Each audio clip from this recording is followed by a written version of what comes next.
welcome.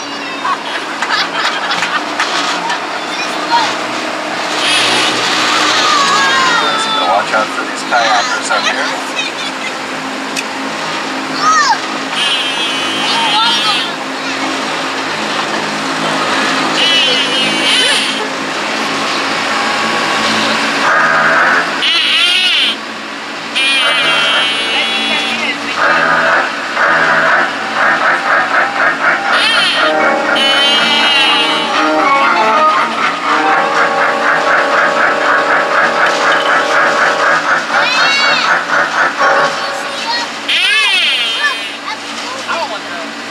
Here on our right, isn't that gorgeous? That's Gasworks Park. Everybody should have some big rusty industrial tanks in the middle of their waterside park. I saw that online. One of the premier parks here in the city of Seattle. This actually, from 1906 to 1956, was a coal gasification plant. Before natural gas was readily available, they would take coal and convert it into gas. That's what they did at this plant here. Around that period, there are about 1,400 of these plants just like this all around the country. This is the only one still standing. We have it here in Seattle because we're cheap. This was turned into a park in the 70s. And the city council and the mayor back then wanted to get rid of all of that. They wanted to tear it down, but when they got the estimate on how much that was going to cost, it wasn't just the removal of the tanks included in that, but it was dealing with all the toxic soil and the industrial waste and all the contaminated sludge that was involved in that process. Let's make some noise for our sister duck over here on the left. So they couldn't afford to do all of that, so they just left it standing and made that the centerpiece of the park. Now they did clean up a little bit, don't get me wrong. They brought in a couple truckloads of dirt, and then they went down to the Home Depot and got some Scott's Turf Builder and stuff and spread some grass seed. The hill to the left there was originally completely covered with trees. The whole thing was just solid trees, and it looked great for the dedication ceremony. Another seaplane. Missed it. But then just a few months later, everything died. The grass just blew away, the trees shriveled up and died. It was too contaminated to support any life there. They have cleaned it up since then.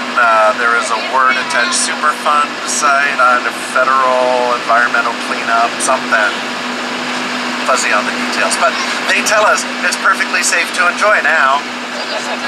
That's the government telling us to go to Gasworks Park. Now, it is a beautiful park. I recommend it highly. If you do go there, however, if you bring any food in, if you're having a picnic, if you drop any food on the ground, leave it on the ground. There's no 5-second rule at Gasworks Park. Just leave it there for the seagulls. Or glow-in-the-dark seagulls. I remember the day the first hanging around in sleepy towns forever. Back roads empty for a while. Well, you can't have a dream. When I saw you, I knew we'd go together like a wink or a smile. All right, I want to thank you guys very much for being here today. This concludes our tour.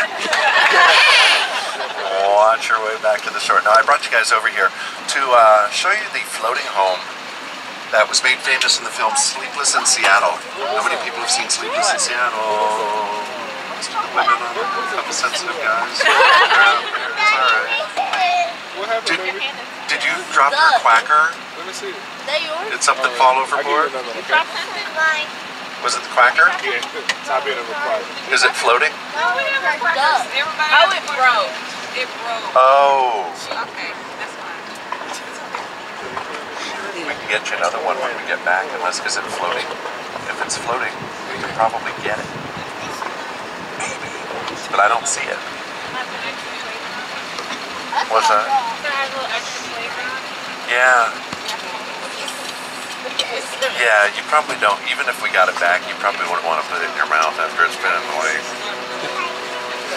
I hear another seaplane taking off or landing. Where'd it go? But, well, it's over there now, wherever it went. But that's all right. We'll get you another one when we get back. But, all right, so I was talking about Sleepless in Seattle house, right? Almost everybody's seen it. And the home they used is actually right where that yellow kayak is right here, right behind them, or the jet ski, actually, is a better landmark. It's that large gray one with the dock right down there on the water level and the single square window up on the second story. That is the one that they used in the house. Now, as Tom Hanks and Meg Ryan were the two stars of the film. And Tom Hanks' character was the one who lived on that floating home. They used that house just for the exterior scenes. There were scenes in the movie that took place inside the house, but all that was faked. People living there at the time didn't want the production crews in and out of the house, so they had to recreate all of that on the soundstage, not far from here, but all the exteriors were filmed at that house. And Sleepless in Seattle, rated by the American Film Institute, the AFI, is one of the top romantic comedies of all time. You're nodding your heads. It's a good one. It's a good romantic movie.